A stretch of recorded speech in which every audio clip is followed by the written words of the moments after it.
जय श्री कृष्ण। प्रिय दर्शकों, हमारे पास में कई प्रश्न आए थे। सबसे पहला प्रश्न था कि करवा चौथ का व्रत प्रत्येक सुहागन के लिए अति आवश्यक होता है।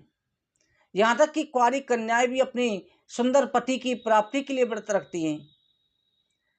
कोई भी सुहागन स्त्री इस व्रत को छोड़ना नहीं चाहती। ऐसे में जो गर्भवती प्रेगनेंसी की स्थिति है, ऐसी महिला व्रत को कैसे रखें?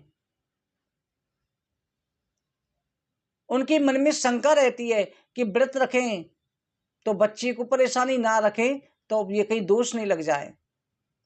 आप एक बात का ध्यान रखें, भगवान जो है प्रत्येक कण कण में व्याप्त हैं। इसलिए कभी भी परमात्मा नहीं चाहते कि उनके कारण किसी छोटी सी जीवात्मा को दुख प्राप्त हो। आपके गर्भ के अंदर परमात्मा का ही स्वरूप पल रहा है, परमात्मा का अंश है।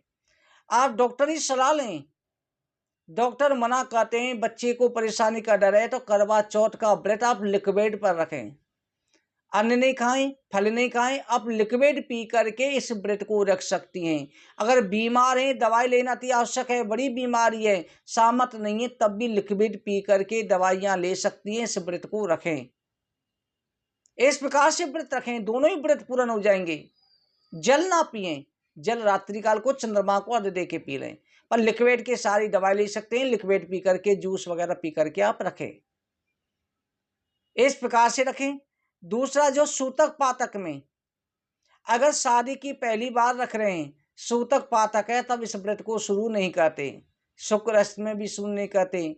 परंतु अगर शादी के पहले से आप, जो शादी आपके कई साल हो चुके हैं, पहले से इस व्रत को रखते चले आ रहे हैं, तो सूतक हो या पातक हो, आप चंद्रमा को आदि नहीं दे सकते, परंतु इस व्रत को अवश्य रखें। आपको करवा चौथ का व्रत रखना ही रखना है। मासिक धर्म की स्थिति में व्रत कैसे रखें, ये प्रश्न आया था। तो मासिक धर्म की स्थिति में आप व्रत रखें, आपके पति पूजा की थाली तैयार करेंगे, आपके पति ही पूजा करेंगे, आप कथा श्रवण करने में, और रात्रि काल को चाहे पति ने व्रत नहीं रखा हो, कोई बात नहीं है, आपने व्रत रखा है ना, आपके पति ही चंद्रमा को अर्घ्य देंगे और आपका व्रत खुलवाएंगे। आपका व्रत मासिक धर्म की स्थिति में ये पूरा माना जाएगा।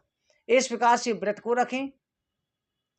इस दिन प्याज लहसुन का प्रयोग नहीं करना चाहिए, तामसी भोजन का प्रयोग नहीं करना चाहिए। इस दिन नया कोरा वस्त्र पहनना चाहिए, 16 श्रृंगार करनी चाहिए, और स्वर्ण धारण, सोने की वस्तु अवश्य धारण करनी चाहिए।